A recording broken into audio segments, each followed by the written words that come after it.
It's petrifying, paralyzing for me, mathematically arrogant, and beyond what the conventional mind can accept. Okay. So who thinks that this planet has been visited before?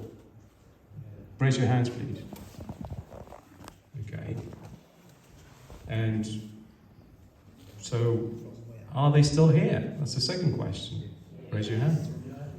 Ah, fascinating. So why are they hiding? That's the question. That's a mathematical question, okay? Why are they hiding? But before we get to that point, and I will tell you why they're hiding, is what is the best way to run a prison? Tell them it's a prison. Yeah, when the prisoners have no clue that they have been imprisoned. That's the most efficient way to run a prison, okay? And Bob Moore had said in that video, he's saying that the last 25, 50 years we began that phase of awakening, so-called awakening. But what are we awakening to? That is the question, okay? Before we start, I don't know if I can move through the video, Matt. Can I go to the middle? Yeah? You can. Okay, and how do I do it? Good question. Because I recently watched a video by a guy called Ellie Beast, and in that video, he learned to smash a glass. okay, I'm going to show you. I'm going to go into frequencies now, and I'm going to show you a macro scale and a micro scale, and then hopefully. So I have to do it on that screen. Okay. Okay, I think we can have a good guess.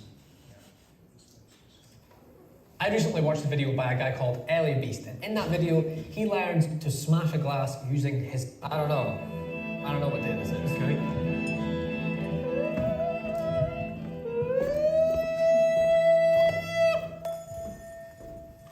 Wow, can you hear that ringing after?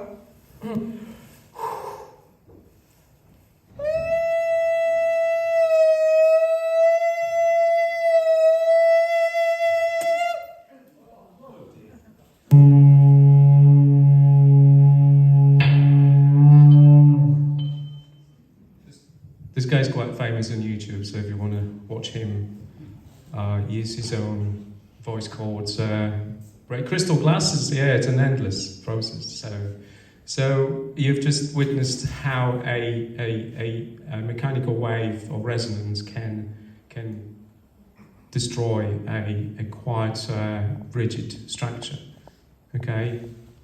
Everybody knows this gentleman. I'm not going to spend much time talking about this, but I'd like to show you how a little box like this does the job on a micro scale, okay? Because it's quite shocking that the Western medicine are totally ignorant to that. They're not ignorant, they all know about it, but nobody is actually doing anything about it for a reason. Okay, so this is a micro scale, and this is my presentation from London Olympia, where on my second visit I was confronted by our friend from MHRA, the medical police, who confiscated all of my equipment, and they asked me to close down my enterprise, my hobby, which was Vega Test and Rife. And we'll get to the point, I'll explain why it happened. Now, first thing is to show you the micro scale. So I'll be guessing a bit.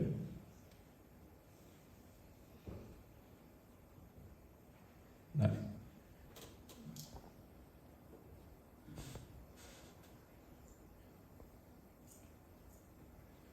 So this is what I believe is a schistosoma, which is a tiny little parasite, which they live in bloodstream, and this is about 80 times faster than normal, okay? You can see how a use of frequencies can simply pop tiny little microorganisms. and how fast it is, how safe it is, and it's 100% effective. Okay? And it's nearly a century since we've had this technology in our hands. Okay? So this is what we know as rifing, active bioresonance under the microscope. Okay? So who thinks that heat is needed to melt metal? Do you think we need heat to melt it? Who thinks we need heat?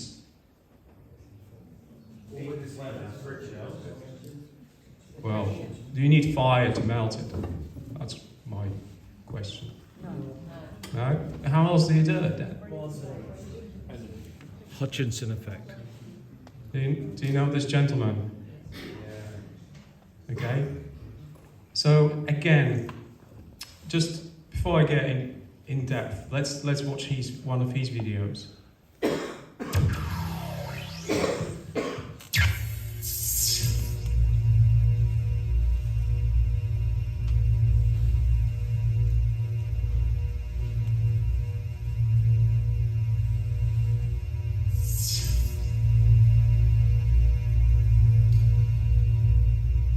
You can see there's a metal rod which is levitating at the same time as it's being bent.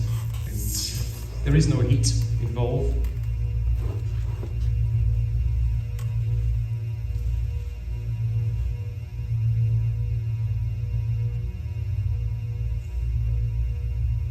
And the input of energy is tiny, absolutely tiny. It's not like you need a big, massive frequency generator in order to do it. This is a very tiny input, possibly 70 watts, which is very little. And see how the metal is behaving like a jelly, literally.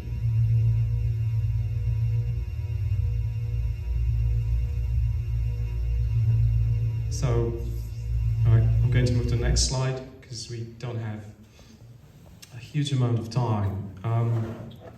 What if I told you that there are cars melted in the middle of fields in Maui where nothing else burned? Would you think that's weird? The residents in Maui absolutely do, and they used Starlink satellite internet to get this footage out there and are calling it an anomaly. Watch here. Starlink from David Crawford, and we're here reporting on what I believe is potentially a smoking gun of sorts. We just don't know what it is, but a neighborhood that did not, I repeat, did not burn. You can see all these houses are standing around here, unburned. There's no burn here, okay? So to me, this is like something out of a space movie, because you have this small field with some grass there, right? You can see where the grass burned. But then you have these two vehicles sitting in here that have melted aluminum. So Donovan, if you want to just take us through this car real quick and show us, I know you know a few things about cars, you can point out some things that require a very high temperature. By the way, we just talked to the neighbor who was talking to an investigator in Lahainatown yesterday, and he said the investigator told him the temperatures reached in excess of 3,000 degrees. So tell us what you got, Donovan. Well, about 300 degrees for aluminum, and this is 300? 1300. 1300, okay, thank you. 1300, well, 1220, but if you round it up, because it was not only melted, it was liquefied to the point where it a river of aluminum going down the dirt hill. So this is the aluminum rim, obviously. There's the tire, what's left of it, the steel threads or steel belts. And maybe combination gas tank if the gas tank's aluminum. Okay. I'm going to stop here. I think we've seen enough. Okay. We all know the story about Maui from 6-8 months ago. Hence I'm wearing this collar tonight. Anyone else?